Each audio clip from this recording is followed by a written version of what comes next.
Hi folks, welcome back for this week's still water tutorial. In the vise is a small wet fly. So without further ado, let's get into it.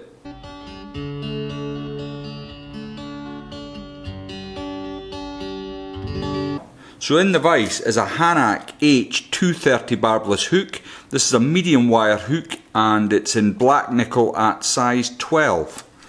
The thread I'm going to be using initially is the Veevus. This is the GSP. As you can see, it's a clear thread.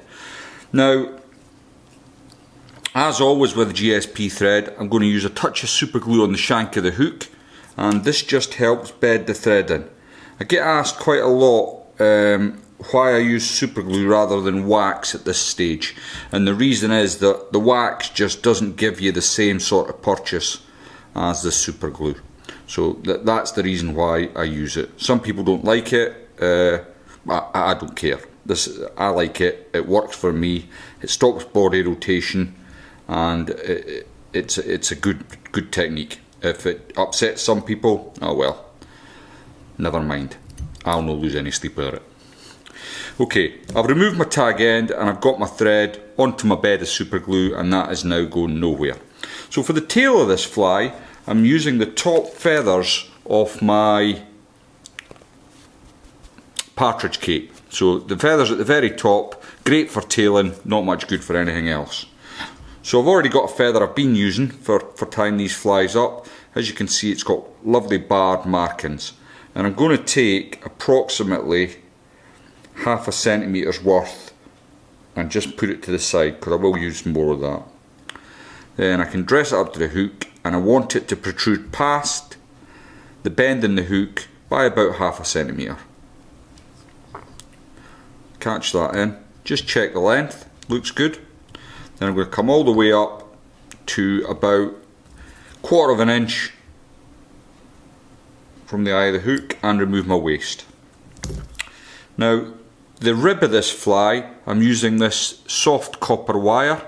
This is a medium, but it's actually comes out quite thick, and I've already got a piece off that I've been working with. As you can see, it's quite a thick gauge hook, but it's very soft and ideal for this fly.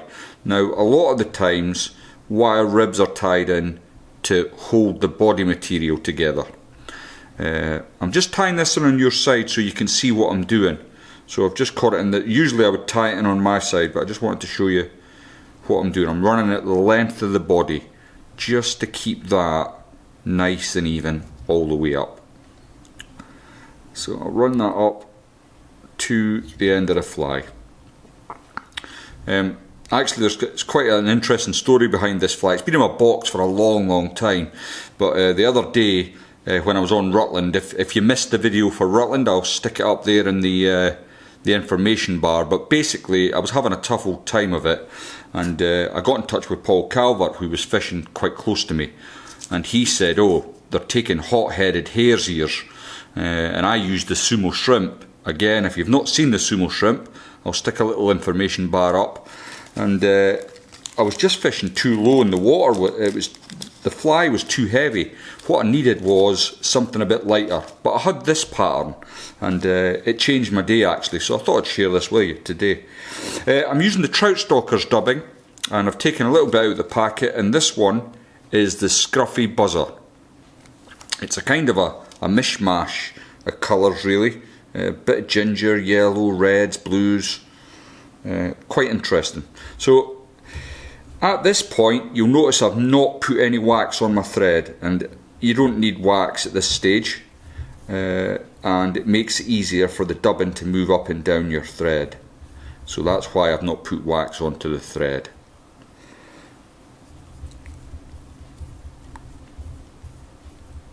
So I'll just put that little bit to the side. I might need some more, I might need a bit less, but I'm now going to start winding it up the body, and I want to stop it quite shy of the hook, so about 1/8 of an inch back, and I want to stop. So I'm going to remove that bit of dubbing, just put it down the side. It's all precious, I can use that again, and then I'm going to finish that up there. Now I need quite a lot of room at the front because I'm going to add my hot head and of course my hackle. So next I'm going to bring my soft copper rib the opposite direction to the way I brought my dubbing. And what this does, it makes the rib stand out, and that's what I want for this pattern, and that's why I'm using such a heavy gauge wire on the rib. I really want it to stick out. So my ribs meet my thread where I left it parked, and I've caught that in with 2 or 3 turns. Then holding your thread taut, you can twist your wire away. So far so good. Now at this stage I like to keep a hold of my thread and come in with my dubbing brush just to tease out some of them fibres. And this is the reason I love this dubbing. Once it's teased out, it just changes the whole look of the fly, and when it's wet, it's just awesome. So that's looking pretty good. And even when although I've scruffed that out, when it's wet, that wire rib really shows through. So next then, we're going to add our hackle. I've selected a feather from the bottom of the partridge cape this time. I've already got one picked out here, as you can see, and I've stripped away all the waste from the stem. Now next, you want to get your hackle pliers and just catch the tip .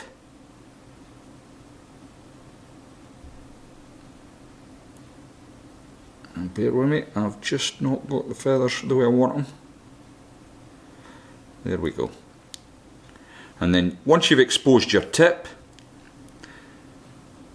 you can then capture that in with a couple of turns.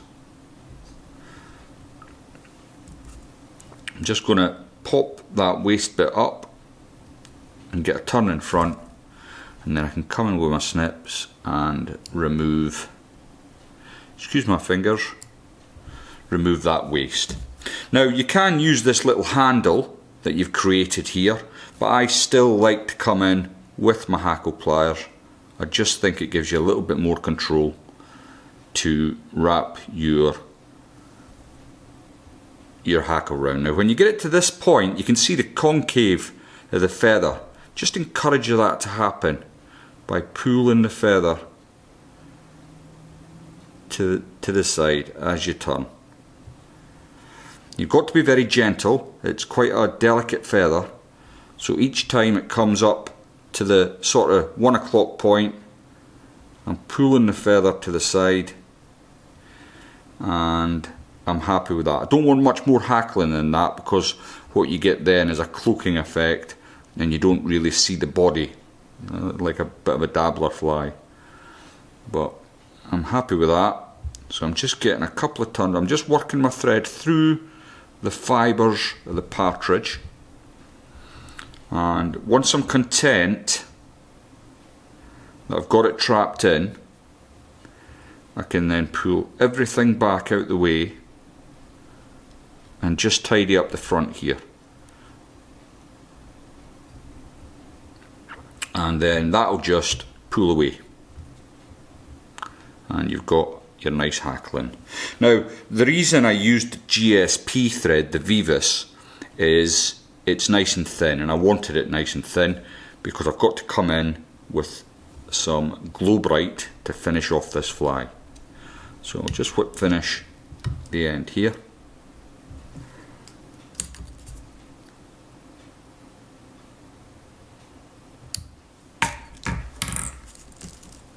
And I've just caught in a little fibre there. I'll get rid of it, and I'll get rid of that. There we go. That's looking pretty good. Okay, so the head. Basically, I've got Glo-Brite No5 spooled up. It's a hot orange head, and I'm just going to catch that in at the front and then build quite a big head at the front of the fly. Now once you've got a few bits in, this should just pull away, and then you can concentrate on building that nice thick orange head. Once you're happy, come in with your whip finish tool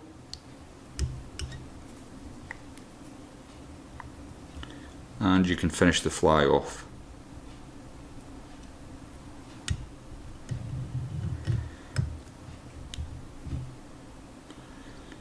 Now you can either use varnish, super glue, whatever your preference is really. I'm going to of course use UV resin. I like the instant gratification you get with resin. You know, once you've cured it, it's dry, it can go straight in the box generally. Just trying to move any little bits of feather out the way, and then I can come in very carefully, varnish up the head of the fly.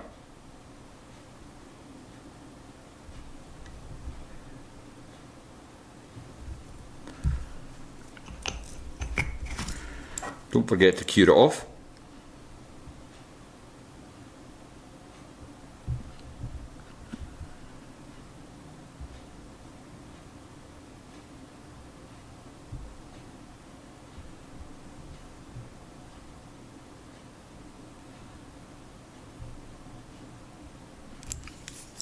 Then just to titivate it up at the end, come in with your brush, and that absolutely killed fish for me last week. I hope you enjoyed that. I hope you took something away from the changing the thread at the end to the Glo-Brite and giving yourself a hot head. If you're enjoying what I'm doing, please don't forget to click the subscribe button, and I'll see you all next time.